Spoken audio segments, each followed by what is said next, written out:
I don't know how much longer I have. My iPad, my last connection to the outside world, is down to 10%. A few more minutes to send out this desperate message is all I have left. You see, I'm stuck here, and I guess I have to fill you in on how exactly I got stuck in this shitty situation. It was an ordinary day. I woke up, got ready for the day, ate breakfast, school, homework, the daily routine. As per my routine, to finish the day, I was to take a shit. So, I did. Before anything else, I have to say that my bathroom is different from others. For some reasons I don't know, the owner had a stall for the toilet. Like those you'd find in those shitty public bathrooms. Perhaps he didn't want to see his fucked up face in the mirror that the toilet faced. It didn't really matter though. I've gotten used to closing and locking the stall every time I use the toilet. Call it a force of habit. Or an obsessive compulsion to use everything I come across. Next to the stall was a window and a narrow ledge, where I put all my tissues. The ledge caused a small gap between the stall door and the window. Great for stuffing more tissue, or the occasional magazine I'd bring along. Nothing absolutely extraordinary or strange, but it was different. Anyway, I pulled my pants down, sat, and felt the cold plastic on my bare ass. With nothing left to do but let nature take its course, I pulled out my iPad and started reading. Of course, I started reading some creepypasta. It was late, and I was all alone. A perfect time to get a few goosebumps. As I was reading and literally getting the shit scared out of me, I noticed a faint scratching on the stall door. It was as if a dog was scratching on the flimsy plastic door, except it was slower, more deliberate. It stopped moments after I noticed it. I was unnerved. I didn't have a dog. It couldn't have been the wind. Those noises couldn't have been fake. I was scared as fuck. But I dismissed it. It must have been the plastic flexing from the temperature. Yeah, that was it. I continued to read. I was almost done shitting, to be honest, but I couldn't just leave my seat without finishing the story. Then I heard a drop. A soft thud.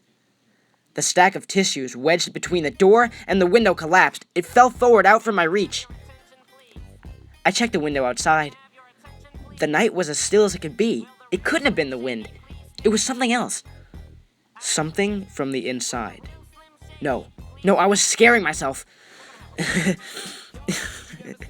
I slowly chuckled to myself. The rules were probably just on balance in the first place.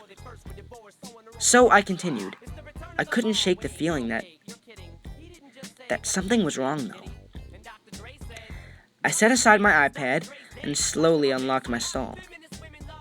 I gave it a slight push, but it wouldn't budge.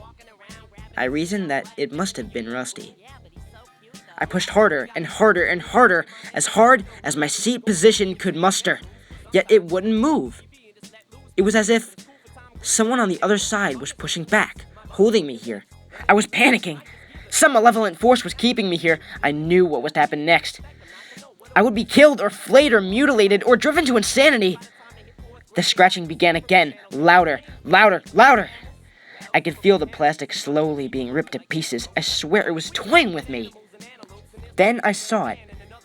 A hand, if you can call it that, crept up to the gap, reaching in.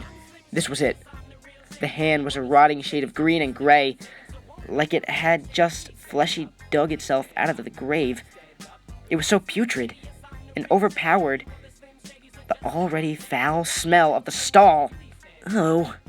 Its slender, bony fingers ventured into my stall, grasping for something, seeking to rend the flesh from my bones. I was frozen in fear.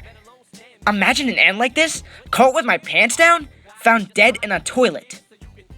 The hand inched closer and closer. I could almost feel the cold death emanating from its cold, pale flesh. I was ready to die. It suddenly rushed. I closed my eyes and screamed. Tears came out of my eyes. Sweat came out of every single pore. Hell, I even pissed myself on the toilet. I waited. A few seconds. A few slow, agonizing minutes. I did nothing. I mustered up all my courage and opened up my eyes. It was gone. I was saved. Yes. I breathed deeply. No, I wasn't ready to die, and I'm glad I didn't. I pushed the door once more and was greeted by an empty bathroom. It took me a while, but I eventually realized. My tissue, it was gone! All of it! This is a call for help, please! Somebody save me! I like triple ply!